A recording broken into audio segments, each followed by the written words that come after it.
There's a moment in every city's sports history that divides time. Before and after. The moment you got the player. Or the moment you didn't. New York City spent 2 years preparing for the most important free agent decision in NBA history. They cleared roster space. They built a pitch. They built a plan. They had Madison Square Garden. They had the biggest media market on earth. They had everything a basketball player could want, except the one thing that actually matters. When a 25-year-old from Akron sits down to decide where he's going to spend the best years of his life. A reason to believe. July 8, 2010. The decision. And LeBron James chose Miami. But what if he hadn't? What if, in a different conversation, a different room, a different moment of certainty, the answer had been New York? This isn't just a basketball question. It's a question about ambition. About loneliness. About what the greatest player in a generation decided he needed. And what it cost the one city that was supposed to have it all. To understand what LeBron to New York would have meant, you have to understand the machinery that was built to make it happen. 2008, Donnie Walsh becomes the president of basketball operations for the New York Knicks. He inherits a franchise in genuine disrepair, bloated contracts, no direction, a roster assembled by committee and ego rather than strategy. But Walsh has one clear mandate, communicated privately by ownership: clear the books. Be clean by the summer of 2010. Position this franchise to land LeBron James. Walsh spends 2 years executing one of the most disciplined cap management operations in NBA history. He trades away Stephen Marbury's remaining contract. He lets Quentin Richardson walk. He dismantles the entire infrastructure of a team that wasn't going anywhere. Not because the players were bad people, but because they were obstacles between New York and destiny. By June 2010, the Knicks have the maximum contract slots. They can sign LeBron. They can sign LeBron and another star simultaneously. They've done everything correctly. They're ready. LeBron visits. He sits in a room with James Dolan, Mike D'Antoni, and a presentation about the New York vision. He listens. He's polite. He's noncommittal in the way that a man is noncommittal. When he's already made a decision and doesn't want to say so yet. He chooses Miami. He chooses Dwyane Wade and Chris Bosh and Pat Riley's certainty over the uncertainty of New York. But here's the question that haunts every basketball fan who grew up in that city, who grew up watching the Knicks oscillate between irrelevance and near relevance for 40 years. What was it? Exactly, that New York didn't have. And in the universe where they had it, what happens next? LeBron James in the summer of 2010 is 25 years old and the most coveted free agent in the history of professional sports. Not just basketball. All of sports. He's coming off a season in which he averaged 29.7 points, 8.6 rebounds, and 8.6 assists per game for the Cleveland Cavaliers, numbers that have no business existing on the same stat line. He's won 2 consecutive MVP awards. His Cavaliers finished with the best record in the NBA. They've also just been eliminated from the playoffs by the Boston Celtics. In the second round. In a series where LeBron disappeared in a way that bewildered the basketball world. Game 5 of that series, LeBron's final game as a Cavalier, though nobody knows it yet, is one of the most analyzed performances in playoff history. 15 points, passive, disengaged. Something in him had already left. The question everyone was asking in June 2010 wasn't just, where is he going? The question was, what does he need? And that's the psychological core of this what if. Because LeBron's answer to that question, what he needed, drove every decision. He chose Miami because Pat Riley gave him a specific, credible framework, a ready-made contender, co-stars of comparable star power, a championship-or-nothing mandate. No rebuilding. No patience. No singular burden of being the only reason. New York couldn't offer that. Not in 2010. The pitch was, come here, and we'll build around you. It was a pitch for a player who wanted to be the center of gravity. LeBron, at that specific moment in his life, had decided he didn't want to be the center of gravity anymore. He'd been that for 7 years in Cleveland. He carried that weight since he was 18. He was 25, and he was tired of holding the whole thing up alone. Here's where the parallel world branches. In the summer of 2010, the Denver Nuggets' Carmelo Anthony is 26 years old in 1 year from unrestricted free agency. He's a career 24-point scorer. He's made clear, through various intermediaries and public statements, that he wants out of Denver. His preferred destination is New York City. The Knicks know this. And in the universe where LeBron's meeting in New York goes differently, where someone in that room says the right thing, asks the right question, presents not just cap space but a concrete partnership, the pitch becomes LeBron and Carmelo. Together. In New York. Now. That's not a rebuild. That's a contender. That's a reason to believe.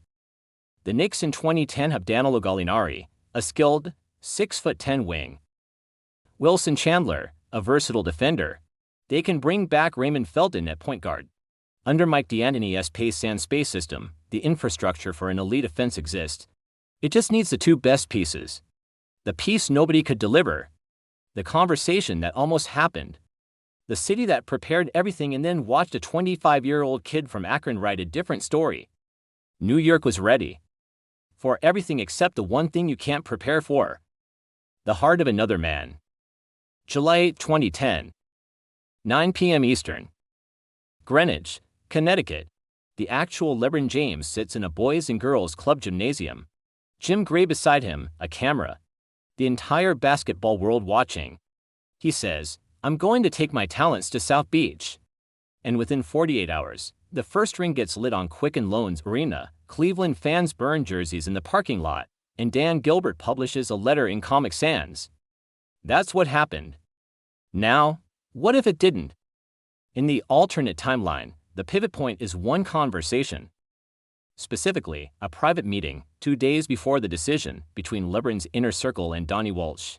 Walsh has intelligence that Carmelo Anthony wants out of Denver and is open to forcing a trade to New York.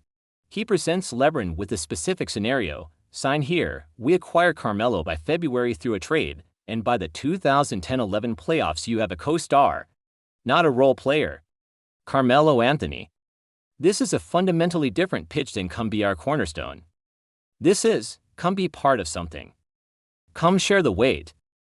Come to the world stage with a partner. That's the language LeBron's team has been using internally. Not singular greatness. Collaborative greatness. And suddenly, in this world, New York is speaking it too. July 8, 2010, Jim Gray. Greenwich, Connecticut. I'm going to take my talents to New York City. The Madison Square Garden switchboard crashes within 90 seconds. The media market implodes in the best possible way. Jay-Z, who has been publicly courting LeBron for years, who has called him SG the Mecca in interviews, is reportedly the first person to text him after the announcement. Within 72 hours, the Knicks sell out their season ticket inventory for the first time since Patrick Ewing's final years. In Miami, Dwyane Wade and Chris Bosh sign with the Heat regardless. But without LeBron, the Heat are a talented team, not a dynasty. The Eastern Conference balance of power does not tilt. It opens. In Cleveland, Dan Gilbert still burns. Some things are constant across timelines. If you care about the stories where history almost went differently, that's precisely what this channel exists for, every week. The cascade of what happens next in New York. That's where the real story begins. The 2010-11 season. LeBron James in a Knicks jersey. Mike D'Antoni's system. Here's the first real complication in the alternate timeline, and it's one that the LeBron to New York fantasy almost always glosses over. Mike D'Antoni's offense is a marvel of pace and spacing. 7 seconds or less. Guards pushing tempo. Shooters spotting up. It's the system that made Steve Nash into a 2-time MVP.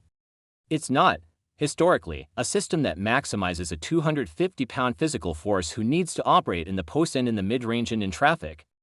LeBron and D'Antoni work. But they chafe. Reports would emerge of creative disagreements about how to use LeBron's particular kind of dominance. In reality, the Knicks would likely make a coaching change. Possibly within one season. The names on the shortlist in 2011, Tom Thibodeau, Eric Spoelstra, or Jeff Van Gundy. The Carmelo trade happens in February 2011. Denver receives Gallinari, Chandler, Felton, Mozgov, and 3 first-round picks. The Knicks absorb the cost because they have LeBron, and with LeBron, every asset has different leverage. By the 2011 playoffs, LeBron James and Carmelo Anthony, in New York, averaging a combined 50 points per game. The Eastern Conference is theirs to lose. But here's the psychological wrinkle, the part that would have been covered breathlessly and analyzed endlessly. LeBron and Carmelo are both alpha scorers. Both need the ball. Both have defined styles that occasionally conflict. In Miami, LeBron had Dwyane Wade, a player with whom he forged a genuine friendship in a complementary game. Carmelo Anthony is a different personality, more isolationist. Their partnership, at its best, would have been spectacular. At its worst, it would have been complicated. There's a concept called role clarity. High-performing individuals need to understand exactly what their function is, especially under pressure. In New York, with the entire basketball media watching every body language cue, they'd have had to answer it in public. On the most scrutinized stage, does LeBron win a championship in New York? Honestly? Probably not in 2011. The Mavericks are a different matchup against the LeBron-Carmelo Knicks team. It's possible. It's not certain. But here's what this timeline guarantees: New York basketball, at the center of the culture. Madison Square Garden relevant in a way it hasn't been in a generation. The sport's biggest stage occupied by the sport's biggest star. What that does to the NBA's cultural footprint is incalculable. These stories matter. The divergence points where everything could have bent differently. Let's come back to the real timeline for a moment, because in the actual history, LeBron went to Miami and won 2 championships, then went back to Cleveland and won 1, then went to Los Angeles and won 1 more. 4 rings.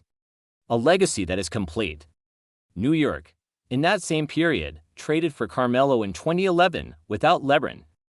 Had some electric regular seasons, never deep. Still hasn't won a championship since 1973. So the question the alternate timeline forces us to ask isn't, would LeBron have been happy in New York? He would have been. The real question is, would he have been the same LeBron? The Miami years made LeBron. Not because of the championships, because of the failure first. The 2011 finals loss, where the world turned on him, where he confronted something hard and private about himself, that failure changed him. He emerged harder, more decisive. In New York, under the relentless lens of the New York media, would he have had the space to fail, learn, and transform? Or would the pressure have calcified him? We genuinely don't know. And that uncertainty is the most honest thing about this entire what if. What we do know is what New York has meant to basketball. The Garden. The noise. The mythology. And for 2 years minus 2008 to 2010, an entire city held its breath and believed that the most important player in the world was going to choose them. He didn't. And New York has been exhaling slowly ever since. What does it mean to almost be chosen? To prepare perfectly and still come up empty? Ask any city that's been through it. The gap between almost and not quite is wider than the gap between not quite and never. Because almost means you'll spend the next 10 years replaying the conversation and wondering what one different sentence might have changed. The Knicks did everything right. Donnie Walsh executed a 2-year masterpiece. They had the space. They had the pitch. They had the building. And LeBron looked at all of it and he said, I need something you can't give me. Not money. Not fame. Not exposure. Someone to share the weight with. Someone already there when he arrived. You can prepare a city for a king. You can't prepare a king for loneliness. If you want more stories that live in the space between what happened and what almost did, subscribe. This is what's worth your time. Next week on Hoop Tales, he was the greatest coach the Knicks ever had. He left before he could prove it, and the reason nobody talks about has nothing to do with basketball.